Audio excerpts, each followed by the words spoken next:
He said, if you're from Syria and if you're Muslim, it's very easy to come into the United States, one of the easier places.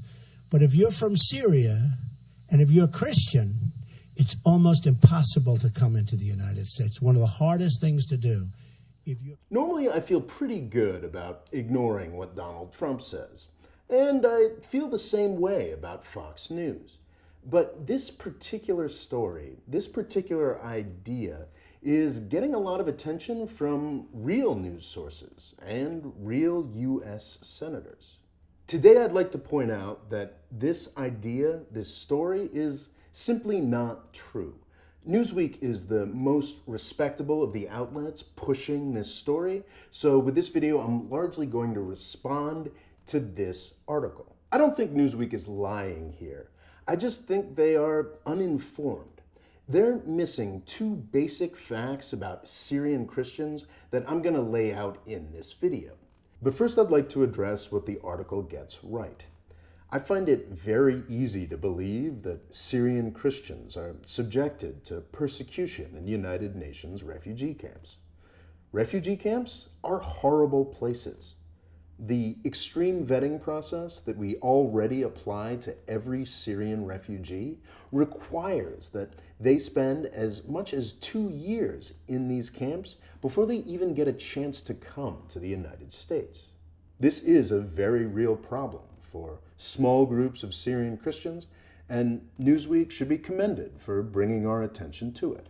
I haven't read it in detail, and I can't believe I'm saying this, but Republican Senator Tom Cotton's Religious Persecution Relief Act might be the right way to deal with this very real problem for small groups of Syrian Christians. But that doesn't get you here. The rest of the Newsweek article relies on a bit of simple math. There hasn't been a census of religion in Syria since the 1970s, so we really don't know how many Syrian Christians there are. The CIA puts the number at 10% of the Syrian population. The Pew Research Center puts it at 5.2%.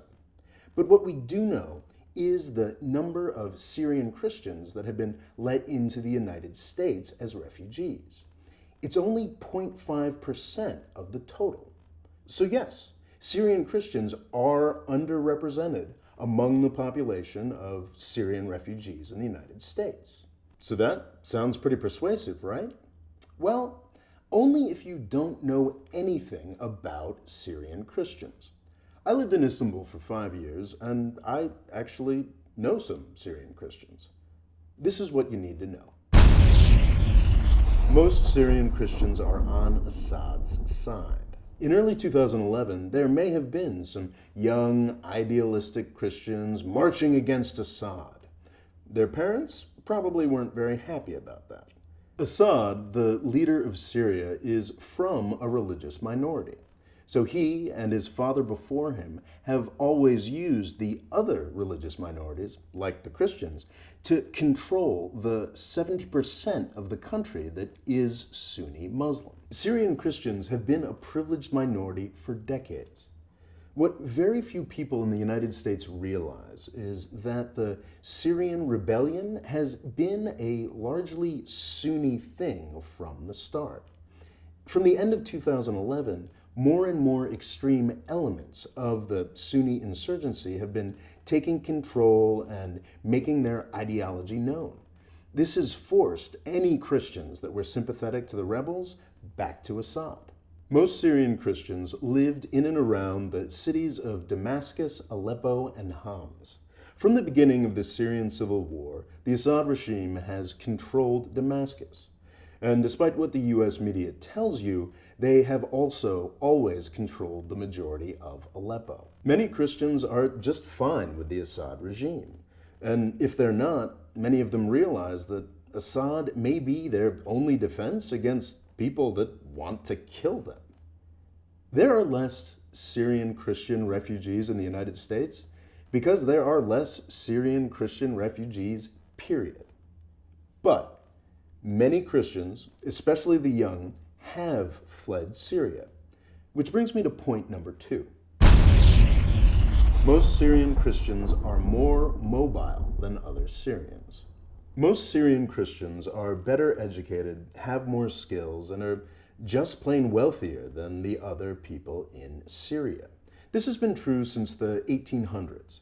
During industrialization, Europeans who wanted to trade with the Middle East more naturally gravitated towards people that shared their religion. Syrian Christians have paid an incredible price for this, especially the Armenian Christian minority that has a sizable presence in Syria. But these communities survived the persecutions. And under the Assad regime, both Bashar Assad and his father, they have helped to run the country, and they've been rewarded for that. Syrian Christians are richer, better educated, and more skilled than the average Syrian. One Syrian Christian friend of mine speaks 6 languages fluently. I'm pretty sure she's an outlier, but most Syrian Christians do speak an additional language, often including French or English. Because of money, education, and skills, Christian Syrian refugees have much more power than the average Syrian refugee. Many of them haven't actually become refugees. Some of them have other passports. Some of them can use their skills to apply for jobs and visas in other countries. The majority of Syrian Christians that did leave as refugees started lives in Europe or Canada or even in Istanbul. Turkey was doing pretty well for the first 2 years of the Syrian conflict. Think about this for a second.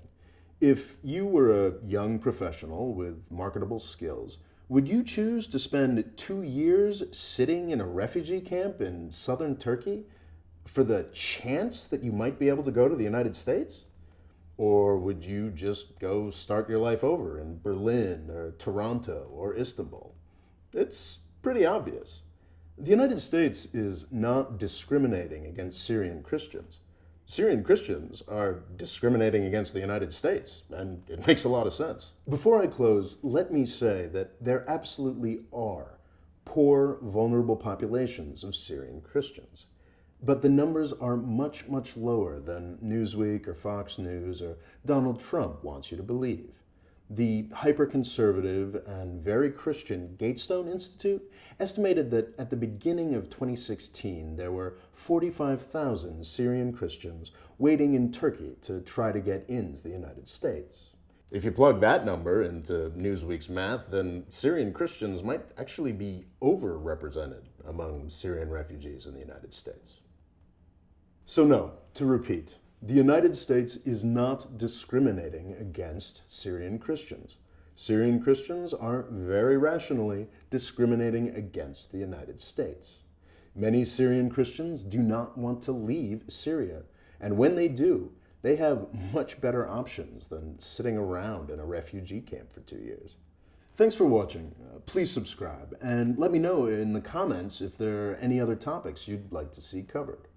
Also, you may want to sign up for my email list. I've got a bunch of non-YouTube related projects coming up in the next couple months, and the email list is the best way to find out about those. Thanks.